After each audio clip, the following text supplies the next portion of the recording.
Hi plant people, good afternoon and welcome back to our YouTube channel, Marjan's Garden. So, today guys ay magbibigay lang ako sa inyo ng update dito sa ating mga carunculate succulents. Ayan, dahil sobrang init po talaga ngayon and yung iba nating mga succulents ay niripat ko sa big pot and transfer ko sila guys sa big pot and hindi ko yun sa inyo na ipakita. Kaya, ngayon guys ay titingnan natin sila. Ayan, so kanina sobrang init. So ngayon ay hapon na. Kaya ngayon lang ako lumabas guys. Sobrang init po talaga kanina. Buti na lang medyo mahangin. Kaso lang yung pagbagsak ng hangin dito guys. Grabe oh. Bumigay yung ano natin. Yung nilagay natin dito na plastic. Na UV plastic. Ayan oh. So nakaipit lang kasi yan guys. So kapag hinampas talaga siya ng hangin na malakas, natatanggal yung ipit ko sa kanya. So aayusin ko muna guys. Yan, tapos papasok tayo sa loob ng greenhouse para hindi tayo masabit-sabit dyan. So ayan na guys, naibalik ko na yung ipit. Yung dito na lang. Yan, di ko na muna yan guys ikakabit. Yan, so saka ko na lang siya ikakabit. Yan, pasok tayo guys sa loob ng greenhouse para mapakita ko to sa inyo isa-isa. So ayan guys, nandito na tayo sa loob ng greenhouse. Pero bago yun, dito muna tayo sa ating strawberry.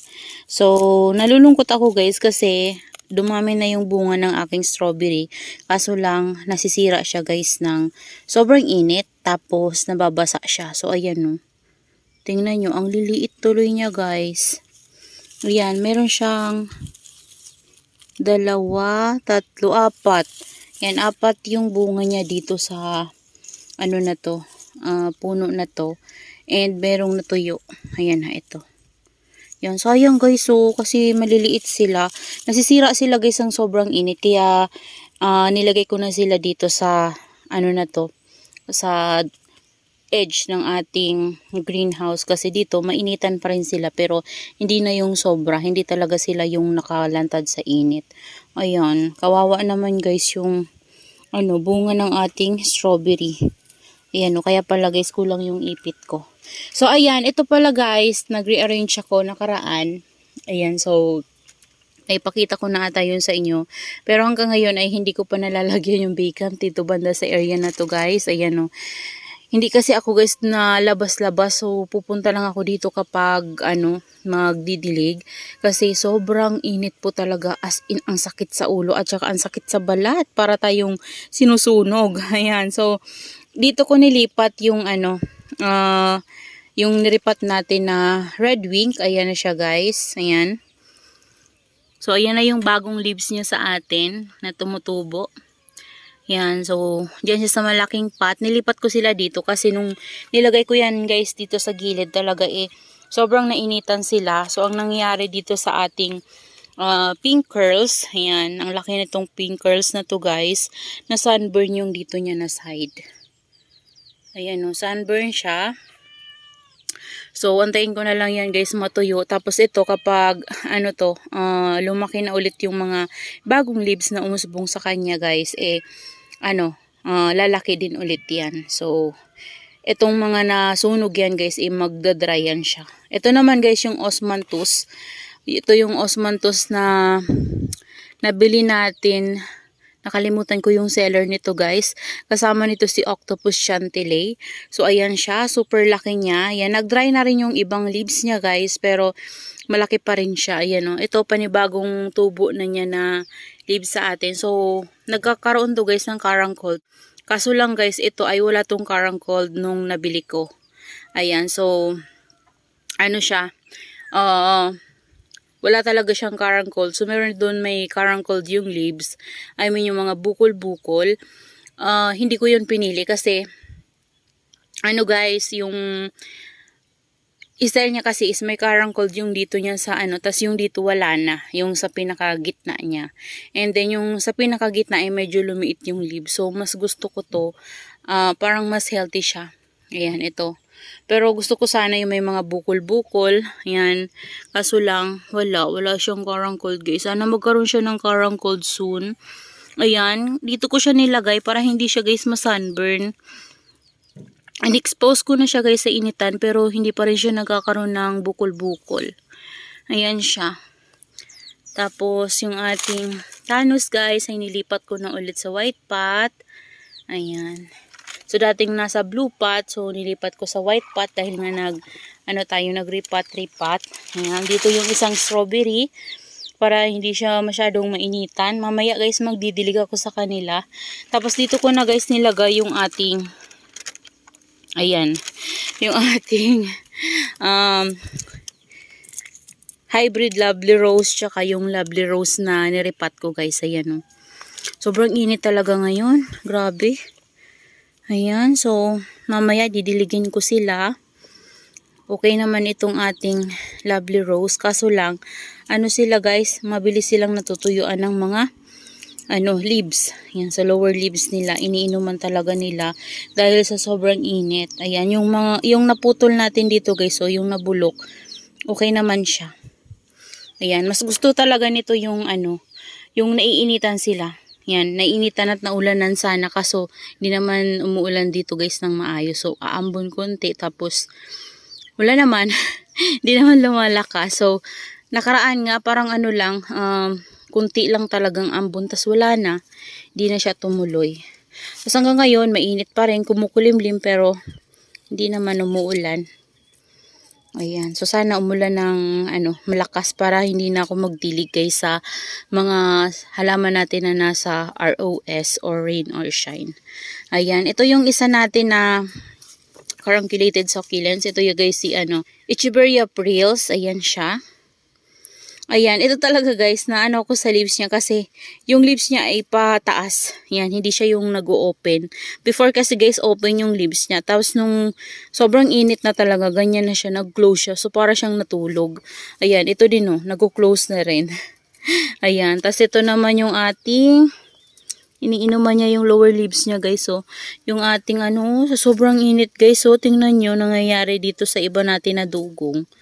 Ayan. Grabe na kasi guys yung init talaga ngayon. Ayan, nasa sunburn pala sila guys. Hindi ko kasi sila dito guys pinupuntahan. Init kasi guys, grabe.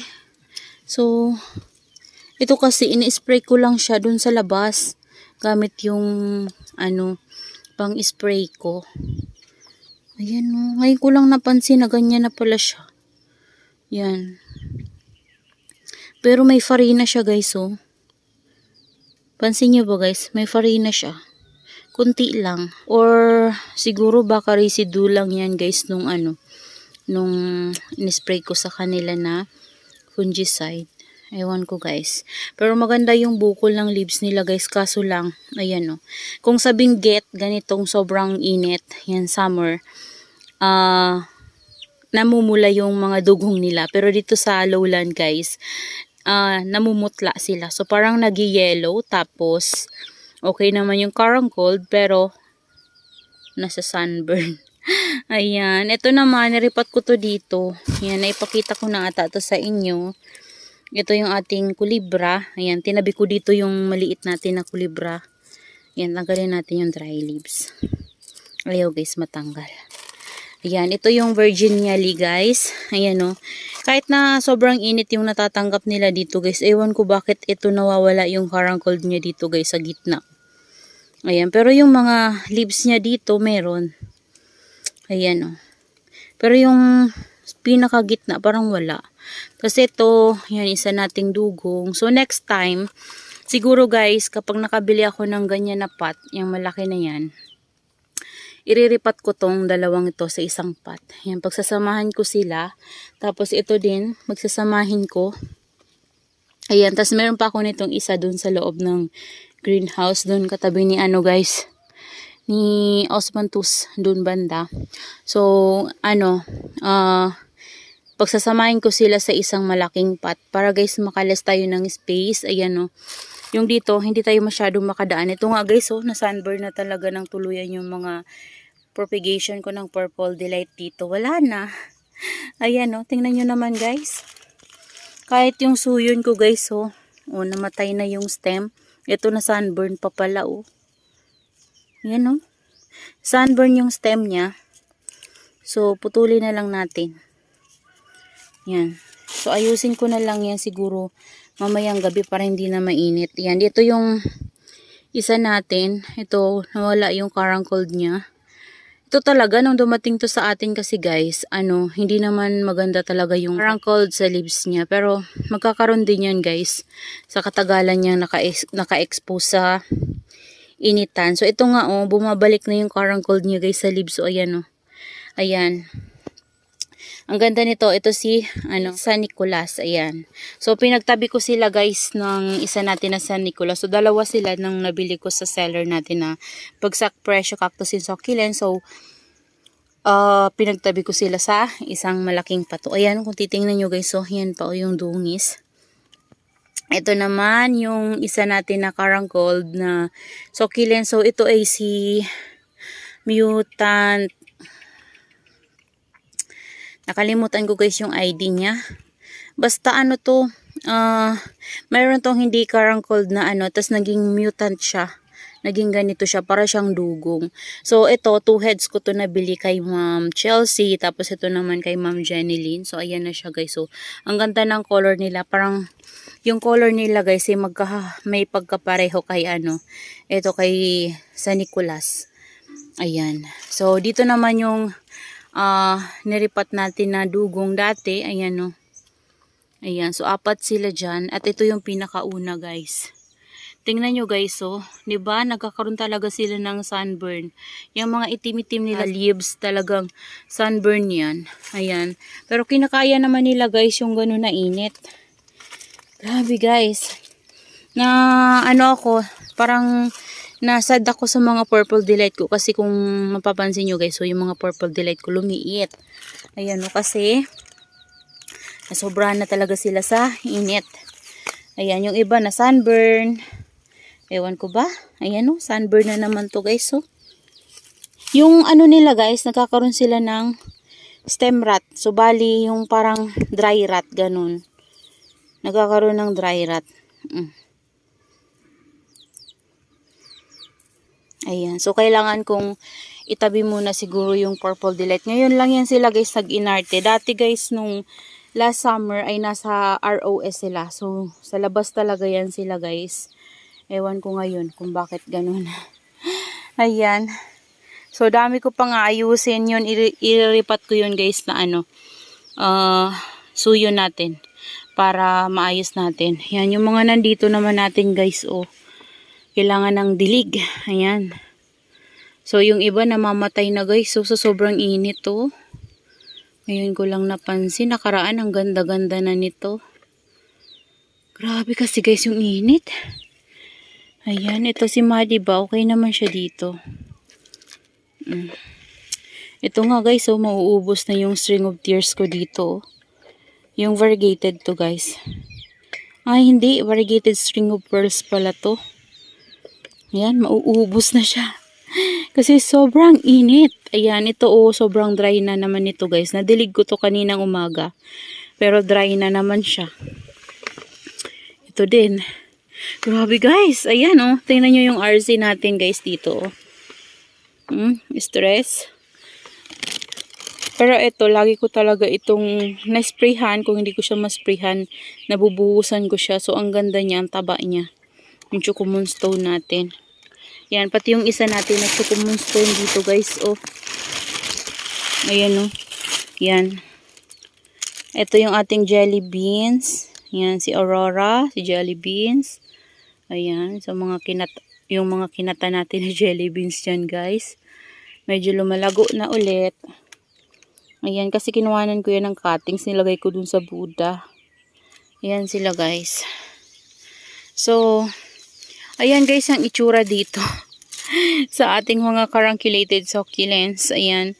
So, hindi naman sila pwede dito sa baba. Kasi dito guys ay hindi na masyadong maganda yung sunlight. Yan. So, dito kasi banda sa pinaglagyan ko sa kanila guys, okay yung sunlight yan. Talagang nainitan sila. So, kailangan talaga nila ng malakas na init para magkaroon sila ng Karang Gold. Kaso lang, ganyan nga, sa sobrang init naman guys, parang naluluto yung leaves nila. Ito yung isa natin, meron din siya. Meron siyang itim-itim sa leaves. Pero yung mga nandito natin, mga ganito, okay naman sila guys. Ayan. Pero kung hindi ko yan guys maalagaan sa dilig, ganito yung nangyari sa kanila guys. So, ayan o. Ayan. So, yan. Diniligan ko siya kaninang umaga para hindi na lumala. So, kapag hindi sila guys naalagaan sa dilig, talagang natutuyo yung mga leaves nila. Iniinuman nila. Yan. So, kailangan nilang alaga sa dilig. So, kapag tuyo na talaga guys yung nila, yung potting mix nila, kailangan na naman nila ng water para hindi sila guys tutuyuan masyado ng leaves. So, kapag napabayaan natin, so maraming leaves yung iniinuman nila. So, yan. So, that's all for today's video guys. And I hope you enjoy watching and see you on my next vlog. Happy gardening everyone! So, yan po yung update sa ating mga carunculate succulents dito guys. Yan, parang umunti sila kasi pinagsama-sama natin sa isang pot na malaki. Yan sila.